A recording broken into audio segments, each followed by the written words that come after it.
Trump promises 10% tariffs against all BRICS nations. Why? For being anti-American. How are they anti-American? You could very reasonably ask. Answer? Nobody knows, including Trump. Or if he does know, he hasn't specified at all in his ex-Twitter post. Here is the exact post, and then we'll break down, without the Western spin, this news. Quote, any country, sorry, you're going to have to subject yourself to a Trump impersonation.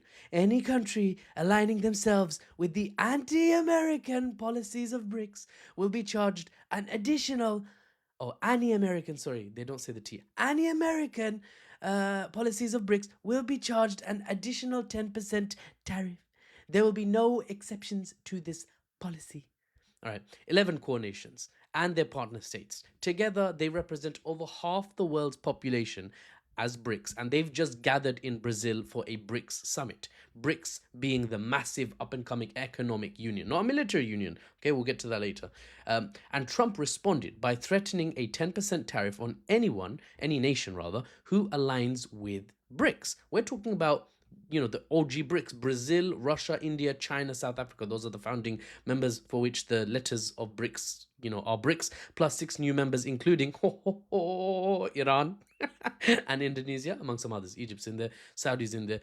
Together, they control over 40% of global economic output. Damn, that's a lot, That's almost half of all products made and goods and services on Earth. Oh, okay.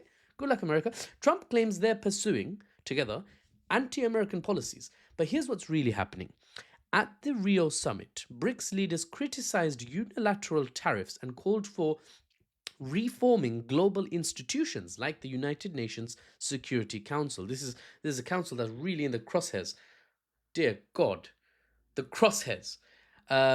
This is hot stuff, right? Because the Security Council is the reason why the United Nations can't really do anything other than yama a lot. Because anytime anything goes against the will of a permanent member, veto. And obviously US, UK, France, they're on the Security Council. That's the West covered. China, Russia, that's the other. These 5 together make up the security. Basically nothing gets done because anything that comes up anywhere, either Russia or China or the US or UK or France, veto it because they're not really on the same side, right? So BRICS countries have a demand.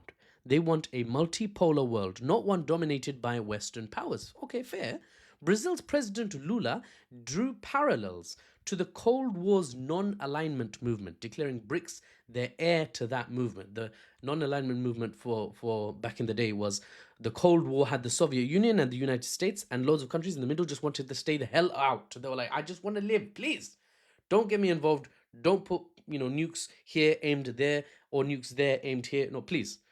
But when BRICS, declaring BRICS as its heir, I have to point out, is not the exactamundo accurate thing, because BRICS is economically led by China, and the majority of BRICS nations are basically the Global South. It is the Global South Union, and that's not really, non-partisan.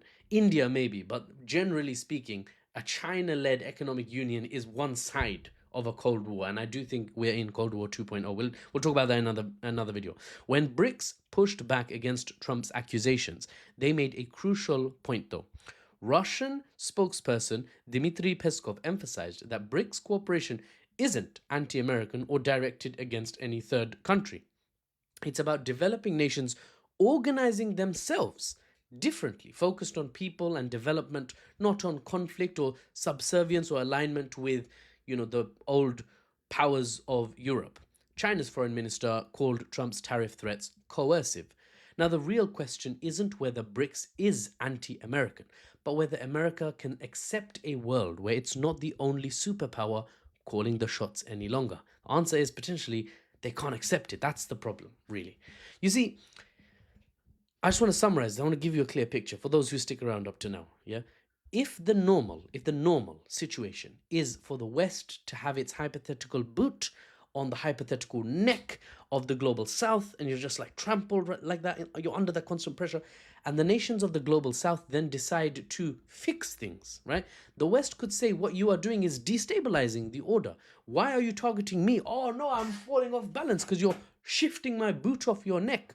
Okay, fine. You see, it's understandable. That's a fair framing from the West For the neck to stand up straight, you see, it has to throw the boot off the neck, and the boot was very comfy on the neck, and the boot won't see the neck's desire for parity or prosperity or dignity. All the boot will see is that it's been shifted from its former comfy position upon the neck to somewhere off the neck, right? That's what the boot will see. The question is, should the BRICS countries and the South let the protest of the Western boot stop them from pursuing their own prosperity? Answer is, hell no! Of course not! Get the heck off my neck, bruv! Sorry. That was such a knee-jerk response. So, no, the answer is no, they shouldn't. But that doesn't mean the West will not try to keep things as they are. They'll try to keep the status quo because the status quo is great for the West. Boot on neck, as it's always been. Well, for the last 300 years. For the unbiased news and analysis without the Western spin, I'm Mahfouz, and I'll see you on the next one.